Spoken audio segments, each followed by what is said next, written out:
cutting out the yellow core piece because it is hard and it will not change in your salsa. So when you mix up your tomatoes, if you don't take that out, you'll see yellow pieces in there, and they're a little bit, the texture's a little bit harder. Okay, so ideally you would maybe cut this in half. If you have a food processor, it's peeled, imagine it's peeled, you would just throw it in there, buzz it a couple times till it gets to this consistency. So we made this a couple days ago. So this is what it would look like, as opposed, and as well as this was done in the food processor. So you can tell that that would save a lot of time, okay? What we do then is just, after you've done that, you got your tomato product and your onions and peppers, you're going to cook that.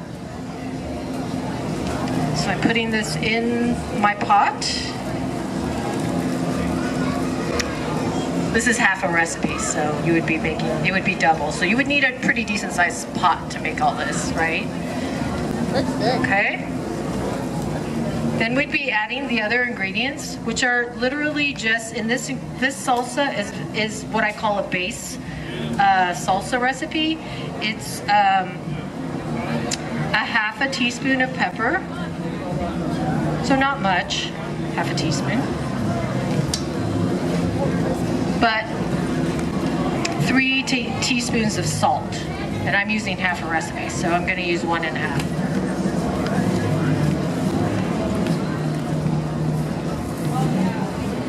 The other thing to remember is that we did make this recipe the other day. I mean, we made many jars for you for your tasting, and these tomatoes were really kind of sweet. So we thought it needed just a little bit more salt because it wasn't quite balanced out. So once this is cooked, you should give it a taste and see if you think it has enough salt or pepper in it to your liking.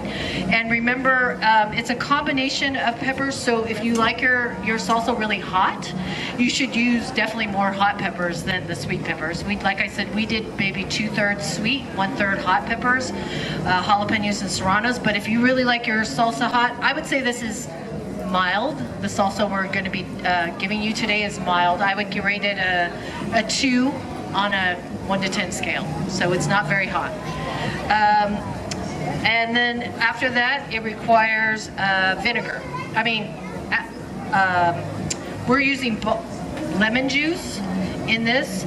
So one thing you should know about canning tomatoes is that tomatoes are a low acid product as opposed to fruits, which are high acid. Most other vegetables are high acid, but when you're canning tomatoes of any kind, it's going to require some acid. It's required to make a safe product. So in our case, we're using lemon juice. We recommend using bottled lemon juice because the acidity is consistent with a bottled product as opposed to using fresh lemons. We also recommend using, if you're going to use vinegar, it has to be 5% acidity. It says it on the side. It's very important for the stabilization of the product and to making a safe product. So in this particular recipe that you'll be tasting, we used a cup of lemon juice in the product. Okay. You cook this product. Once all the ingredients are added, you cook the product for about 10 minutes, and it'll be simmering hot. And now we're going to go through I'll be describing some of the water bath canning methods. So if you have, or maybe have not done water bath canning before, boiling water canning, it is a process where our product will end up shelf stable. So it basically seals the product with a vacuum. We'll be like vacuum sealing the product by boiling the product in this canner. And in the end, you will have a shelf-stable product that you can eat for the next year. Okay, that's the difference of making of boiling water product versus just eating a fresh salsa, which of course is great. The fresh salsas are delicious, but if you want to have something in January or February when it's like very, like, you know, you have people coming over and you want to serve salsa and chips, or you want to have Taco Tuesday night, this is a great product to do that. So that's the difference here. We're gonna be, the jars we're using this size jar, which is a 16-ounce jar for this particular recipe. The recipes, normally when you read the recipe, it'll tell you whether it's a 8-ounce jar, the 16-ounce jar, even the 32-ounce quarts. So you should pay attention to that. We will be using this particular one today. I'm gonna, my ladle is not here. So I'm gonna imagine this is a cooked product. So how do you prepare your jars or lids? So let me tell you this, what I learned. These jars and these lids have changed over time. They are now more sophisticated products, okay? The jars should be, what we do when we're canning our products in our office, which is literally down the street here, we put them in the dishwasher before we're gonna use them so that they're warm when we go to make the product, okay? So that's what I would recommend. We also, what they used to recommend is that these lids be boiled, or at least put in some simmering hot water. That I learned is no longer necessary. That's not, these lids have actually improved over the years. And we're literally washing them with some water, some warm water, hot water, and literally just putting them there ready to go. So you do not have to have a boiling water full of your lids ready to go. That's not the process. But what I will mention is that when you are purchasing your jars and lids, or even if you have jars and you're purchasing new lids and rings, which you must purchase new lids, these cannot be reused when you're doing boiling water canning. They're one-time use, okay? After that, you could use it to store things, but you cannot, these seals are only meant for one boil, okay? One boiling of your product. But what we learned is that you should read, which I have learned, you should read what it says on the lids in terms of preparation for canning, or it's also on your box of jars. It's the preparation information is on there, and certain brands are a little bit different than other brands. So that's why I'm just recommending that you definitely read your information before you do it. Okay. So this is a hot jar. Supposedly I'm not touching it like that, but it is a hot jar. We have a hot product. This is a canning canning funnel, for any of you who have seen these. It is necessary. I think it's necessary because it fits directly inside your jar, and there's no room for any products to come out. And if you just have to kind of watch how high you put the product in. But this is, I think it's a necessity if you plan on canning. So we would be, this particular recipe is it a half inch? I think it's a half inch. This has been processed for 15 minutes. It's a hot product. Normally I would just use the ladle. I'm just using it like this to show you today. We'd be putting the product, the cooked product, and some of the juices. I kind of like to distribute my juices, so I save some for some of the other jars that we'll be making. Okay, it's getting close to the top. So it's getting close to the top. I want to leave head space. So here's my.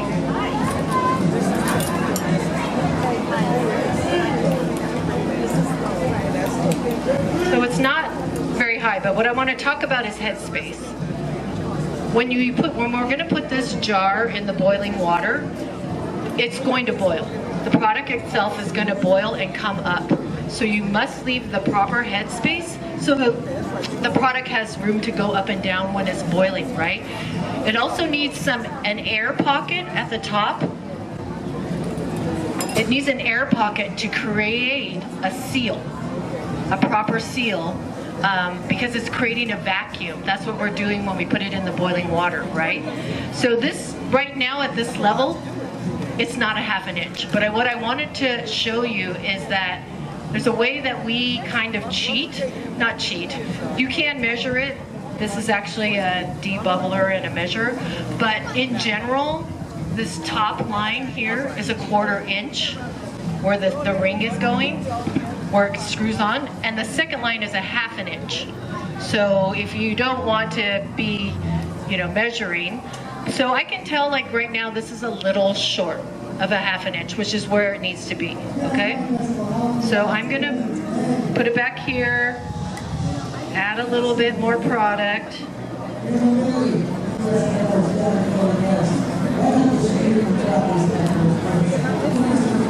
Looks perfect. It's perfect, okay?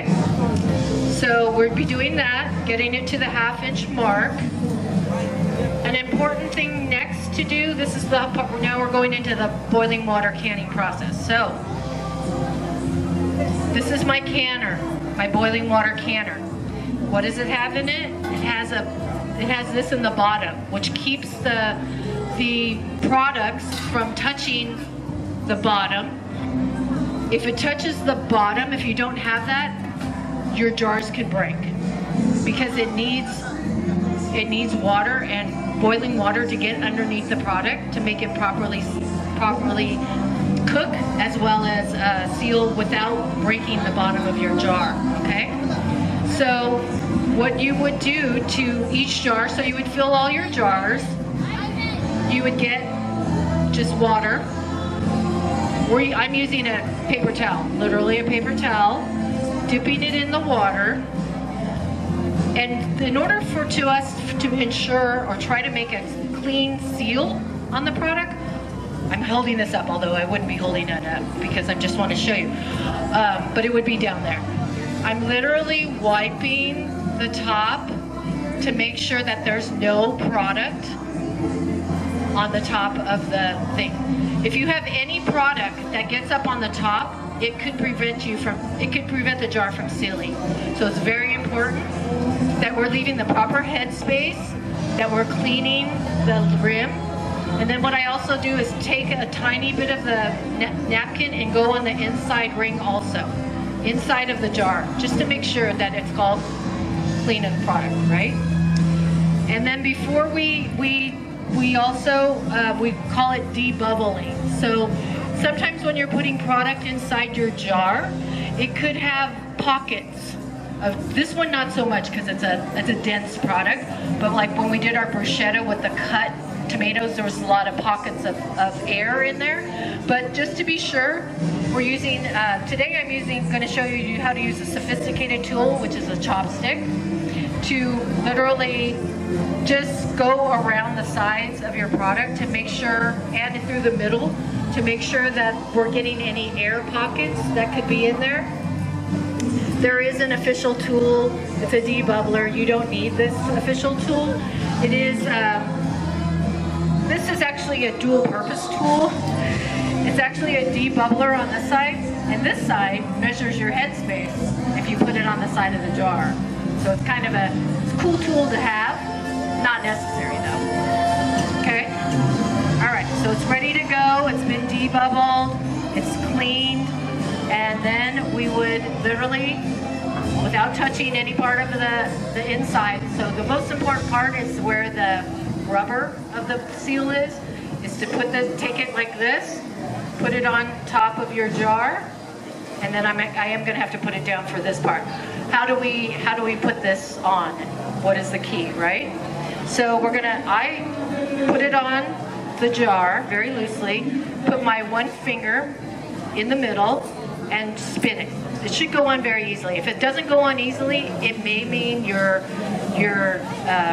screw top is warped or there's something wrong with it. You should look at it. But if it doesn't go on very easily, I probably wouldn't use it. Okay?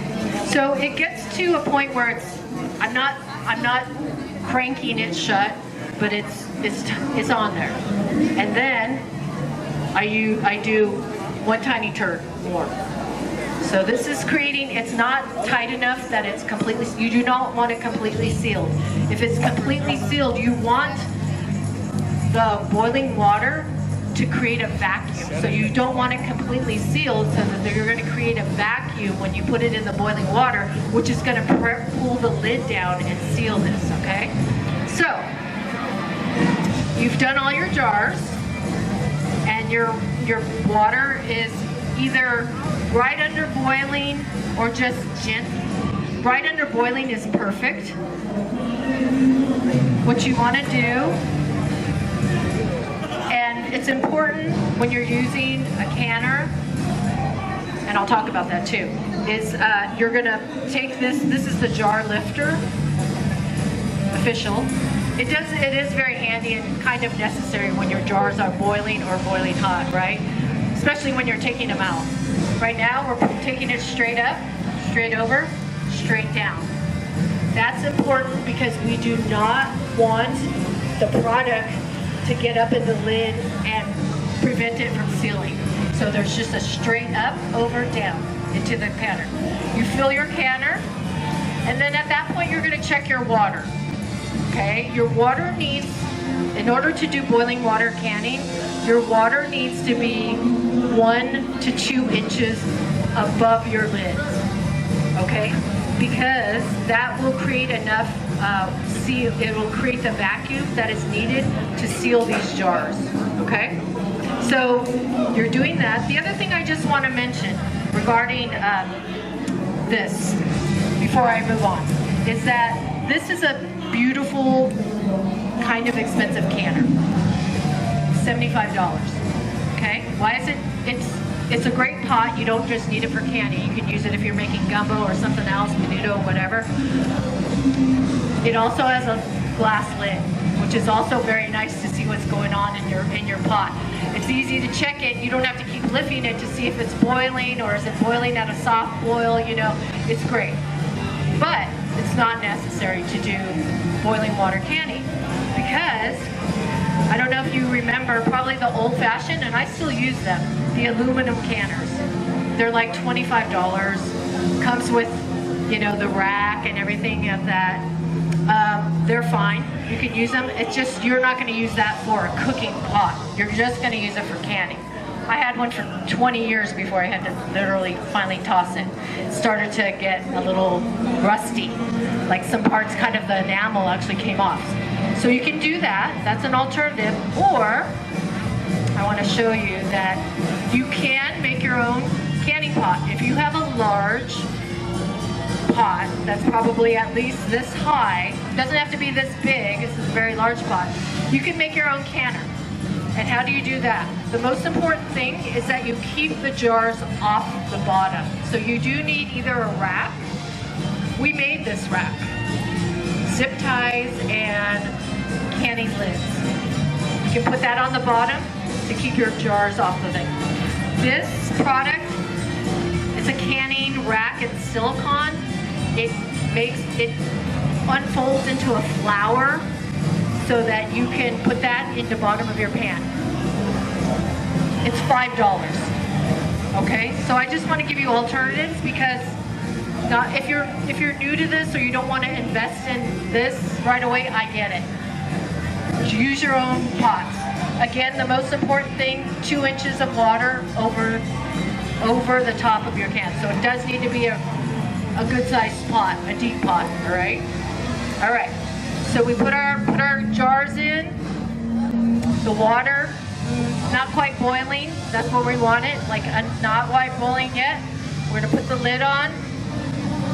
This one's great for this. We can watch it until it comes to it's not gonna be a rolling boil, it's gonna be a gentle boil, okay? So once the water is gently boiling, then you can start your timing. And this particular product, so it is important to read the recipes. Every product has different times of cooking in the boiling water. This particular product has 15 minutes, okay? It's a 15-minute process, so it's gonna boil for 15 minutes. So once it's done, so 15 minutes, it's been boiling, looking nice the whole time. Not hard boiling, but just gently boiling. You're going to turn off your heat, and you're going to take the lid off, and you're going to time for 5 more minutes. So when you look at your product right now, it's literally bubbles are going to be coming up through the product. It's so hot and boiling, right? You want to give it 5 minutes to come down, to calm down, and so that the product also isn't stuck, it's not in the boiling method, stuck at the top of your jar, okay? In 5 minutes, after you've done your boiling, you're gonna do the same thing. It's boiling water, you're gonna do the same thing. And what I like to do, I have a granite counter, so I'm not so worried about it, but a lot of our students in our class, we don't have a granite counter, so we usually use a cookie sheet. This is a plastic one, don't use a plastic one. A metal cookie sheet, put a towel on top, okay? It's the same process that you put in to take out. Straight over, straight out, straight over, straight down. Okay, the product is boiling hot right now. And honestly, you should not, so the normal recipes will tell you do not touch the product for 12 to 24 hours. So as you take out each product, it's also important that the products not touch each other. There should be some space between each product. You let that cool for 12 to 24 hours. After 12 to 24 hours, normally, so what usually happens, literally can happen within minutes, it can happen within hours, is you will hear the vacuum suction of your product happening as it's sealing. You'll hear a pop. I call it the pop. So you will hear a pop where the seal is actually coming down and sealing your product. That's a very good thing. We want that. In 12 to 24 hours, when the product is completely cool, what do you do? The most important thing is to check and see if each product has sealed. If it hasn't sealed, which believe me happens to the best of us, the jar will have give and it will move back and forth when you push on it. Otherwise, a sealed jar will not move, the top will not move at all, okay? So if it moves, it didn't seal properly, something happened. Is it a bad product? No, it's fine. You can eat it, just put it in your refrigerator now and eat it soon, okay? It just means that it didn't have the vacuum seal. It means it's not shelf stable for a year. If you put that in your shelf, there's a possibility that there's air getting in, so it's a possibility it could rot or get moldy or something could happen to it. But it's fine to eat it, it's delicious. Other than that, the other thing, I don't know if anyone's ever paid attention to the lids, but thank you, this is a cur lid, ball, whatever. There is space on your lid, and then there's something that looks like dashes and slashes. I highly recommend that you put what your product is on this. Like, so this is tomato chili salsa. So I would put on this tomato chili salsa and the date that I made it. Why? Because if you make a lot of product like I do, you want to make sure kind of that you're eating it within the year. So you want to kind of look at the date. But also, honestly, this could look like stewed tomatoes. It could look like something else. And I have done that quite often, especially with jams that look the same color. You're like, is that? And so I always make it a process. The next day, I make sure that I label my lids. If you don't want to and you have to use like a Sharpie, but if you don't want to permanently damage your lids, you maybe want to reuse them for something else.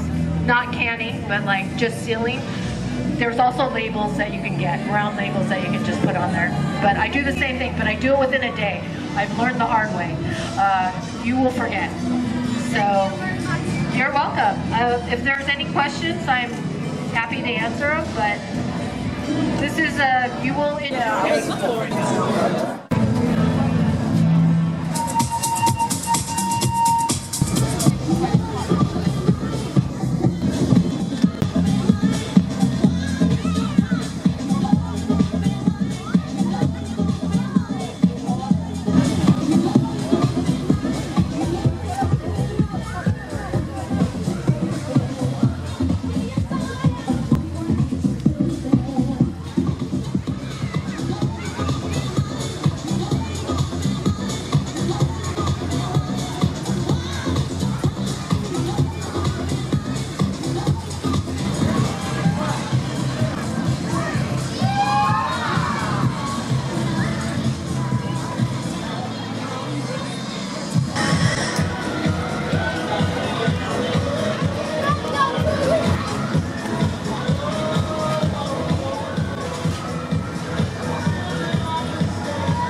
This is Joe from Lotro Customs and my daughter, Ginger. What's up? We got this raffle on this fucking Monte Carlo 79. This could be you, Fairfield, Solano County. What's up? California, where you at?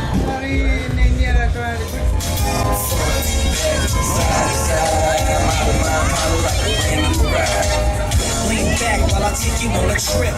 Back in the day when cruising was legit. 80s and 90s, popping down Broadway, slide through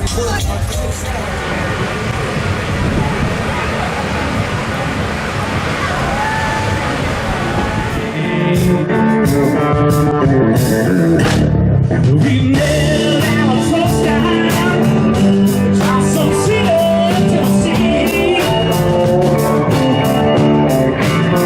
Well, I was gassing up my power when I heard the coffee.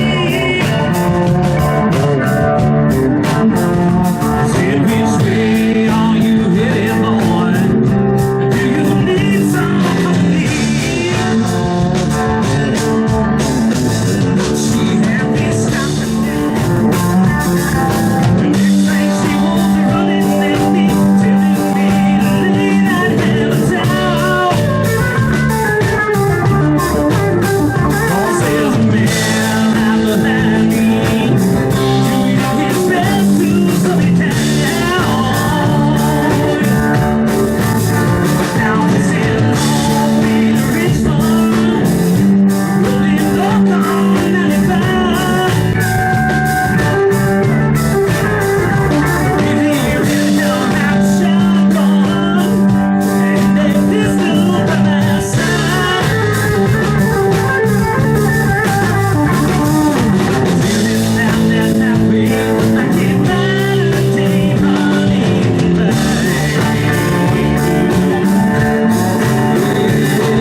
This Air Force Base right up the street. I'm gonna start with the wonderfully talented.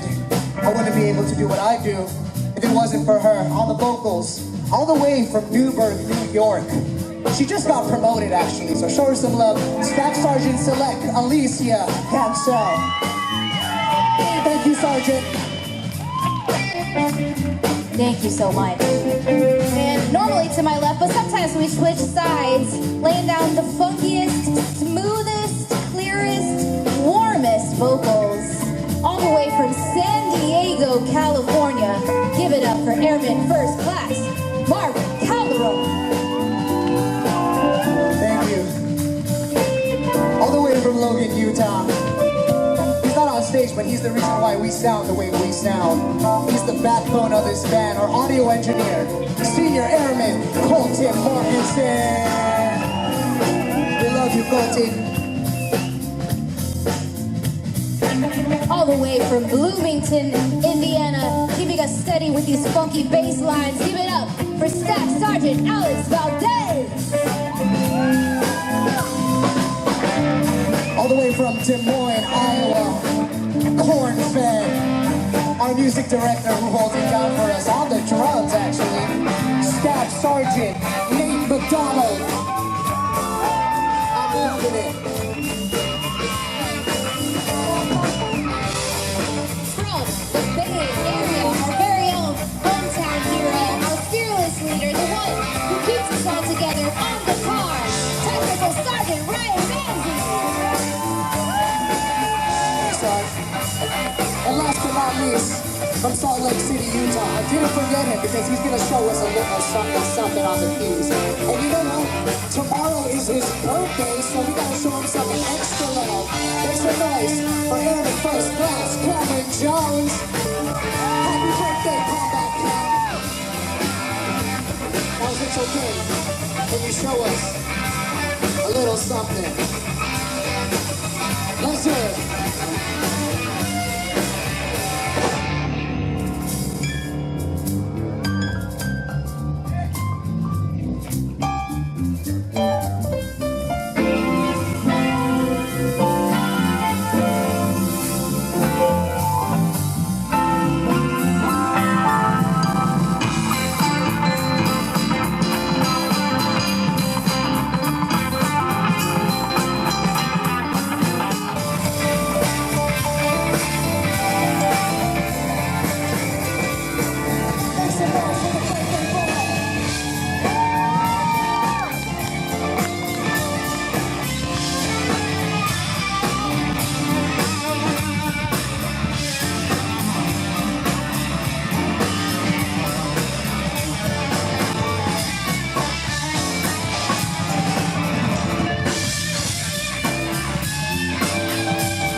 Thank you. Thank you so much, guys. I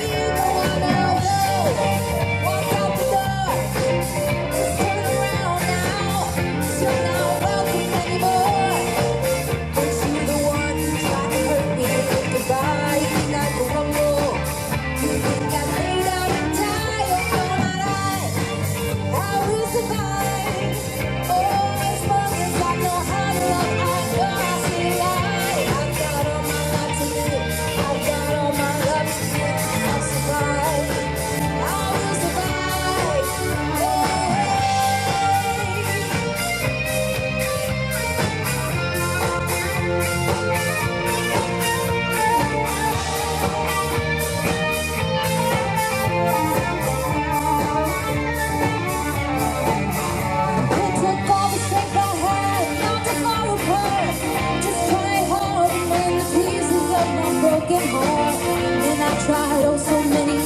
just feeling sorry for myself. I used to cry, but now I hold my head up high. You see me, somebody new. I'm not that type of little person still in love with you. Now you feel like dropping it, just expect me to be free. Now I'm saving all my love for someone who's loving me more than ever. I'm happy now, just turn around now. You're not welcome anymore. To the one who tried to break me with goodbye. You think I could know? You think I'll lay down and die? I'm gonna lie, I will survive. Oh, as long as I know how to love, I know I still alive. I've got all my life to live, I've got all my love to give. I'll survive, I will survive. Oh.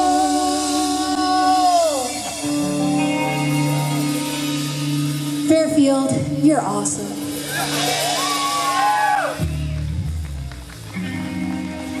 Go on now, go.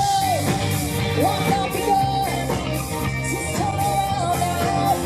You're not welcome anymore. But you're the one who tried to hurt me with goodbye. You got to go more. Got lay down and die. No, not I will survive. Oh, as long as I know how to love, I know I still alive. I've got all my life to live. I've got all my love to give. I'll survive. I will survive.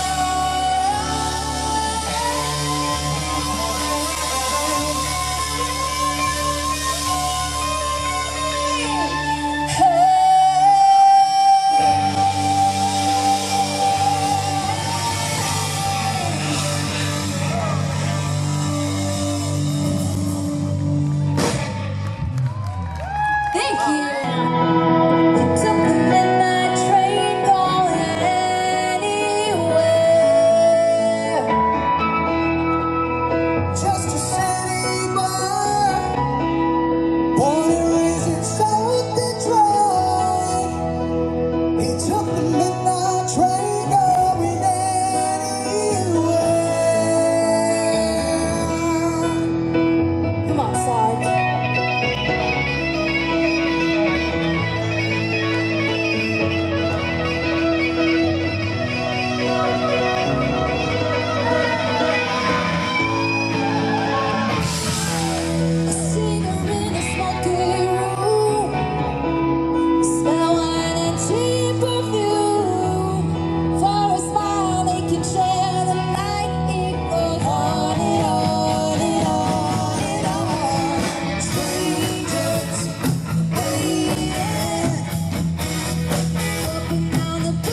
For them hood girls and good girls, straight masterpiece. Styling, wildin', living it up in the city.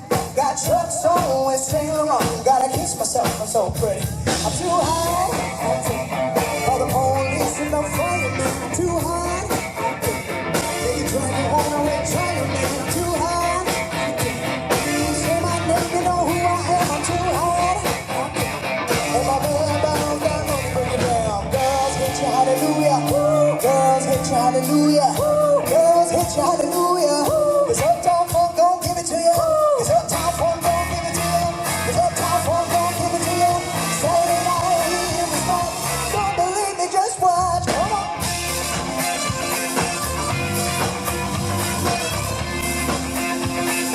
Don't believe me, just watch. Come on.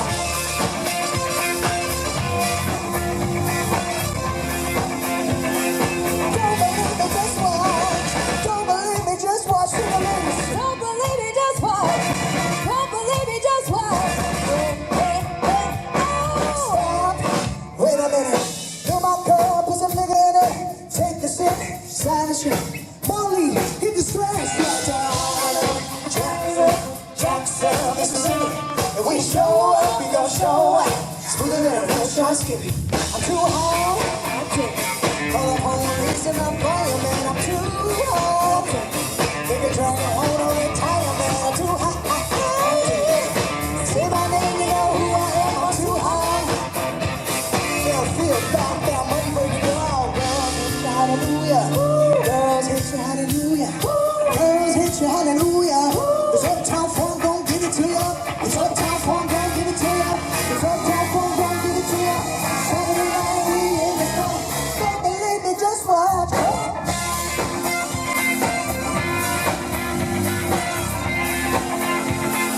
Don't believe me, just watch.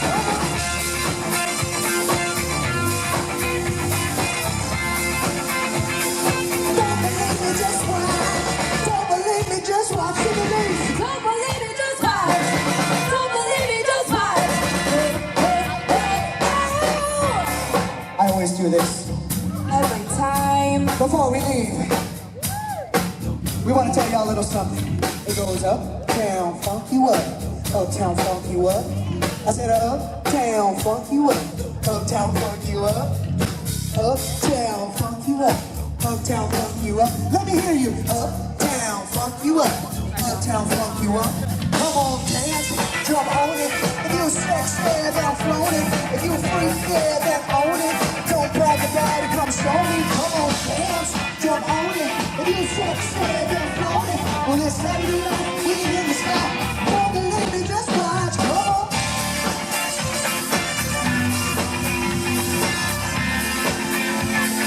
Don't believe me, just watch. Come on.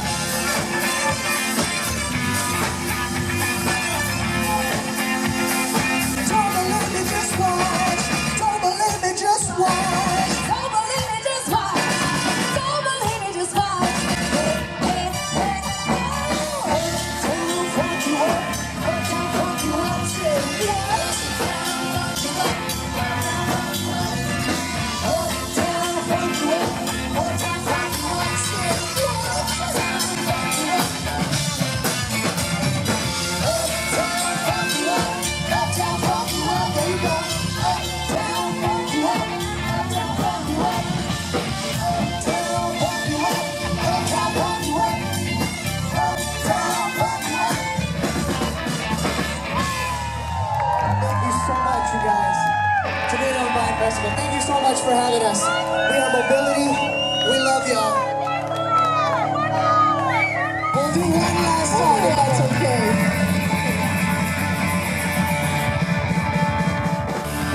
Fairfield, we love you.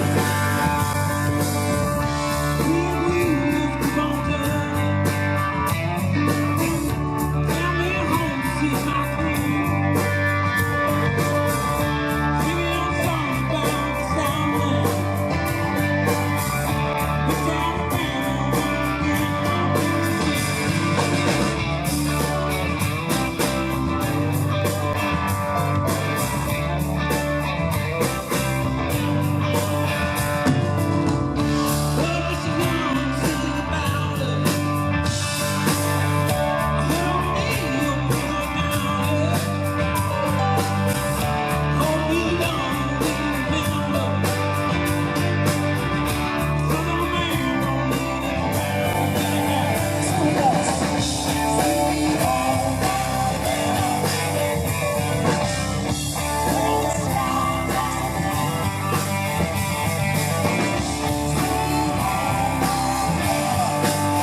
crowd.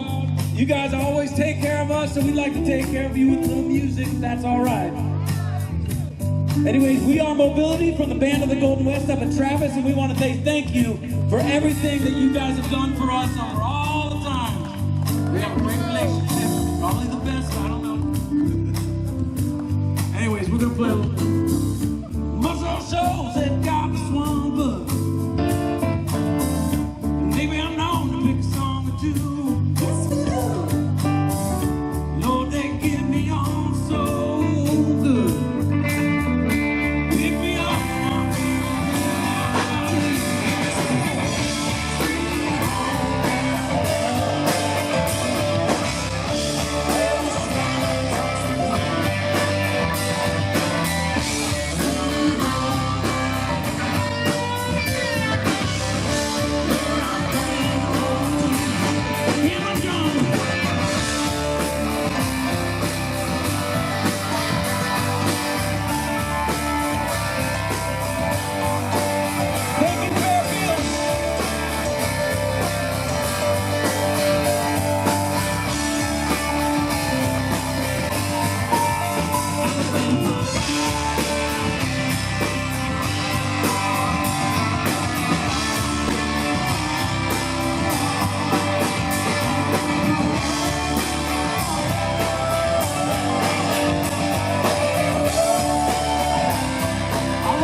Thank you, Fairfield. You guys are awesome.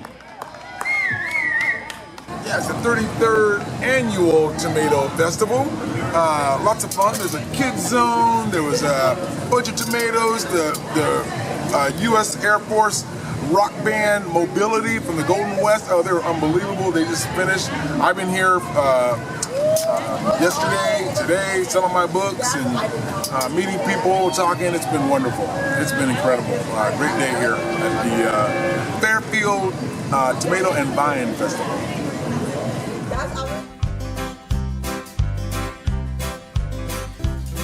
Ain't nothing in the world that I like better than bacon and lettuce and homegrown tomatoes. Up in the morning and out in the garden, get your ripe one, don't get a hard one. Plant 'em in the spring, eat 'em in the summer. All winter without 'em's a culinary bummer. I forgot all about the sweating and the digging every time I go out and pick me a biggin'. Homegrown tomatoes, homegrown tomatoes. What would life be without homegrown tomatoes? Only two things that money can't buy, and that's true love and homegrown tomatoes.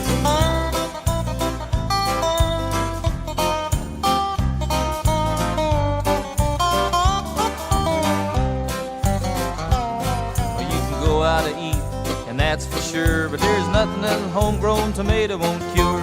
Put 'em in a salad, put 'em in a stew. You can make your own very own tomato juice. You can eat 'em with eggs and and eat 'em with gravy. You can eat 'em with beans, pinto or navy. Put 'em on the side, put 'em in the middle. A homegrown tomato on a hot cake griddle. Homegrown tomatoes, homegrown tomatoes. What'd life be without homegrown tomatoes? There's only two things that money can't buy, and that's true love and homegrown tomatoes.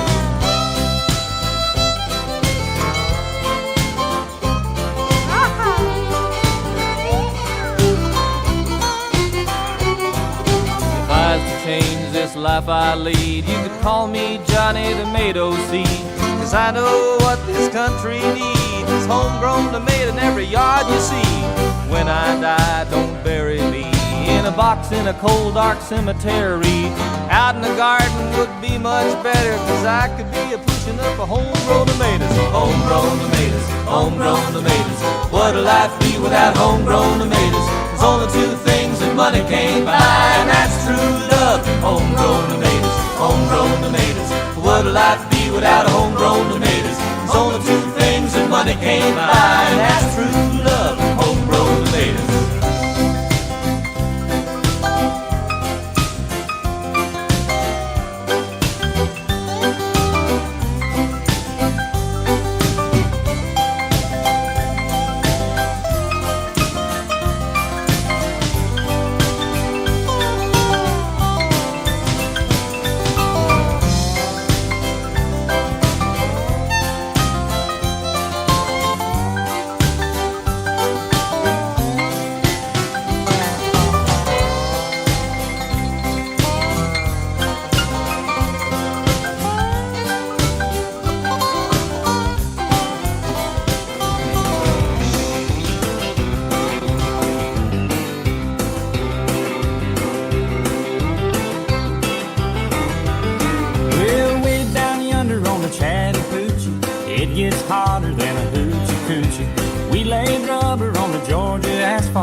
That you never heard before.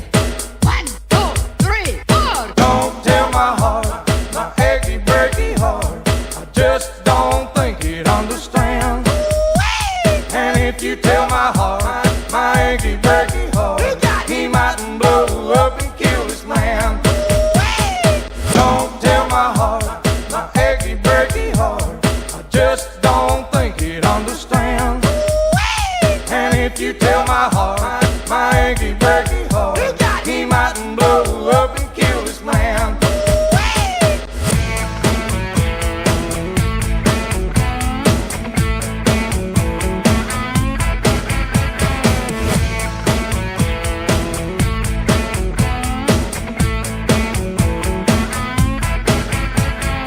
You can tell the world you never was my girl.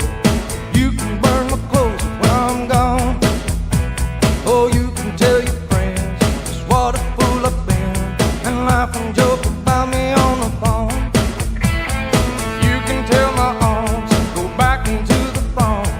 You can tell my feet to hit the floor.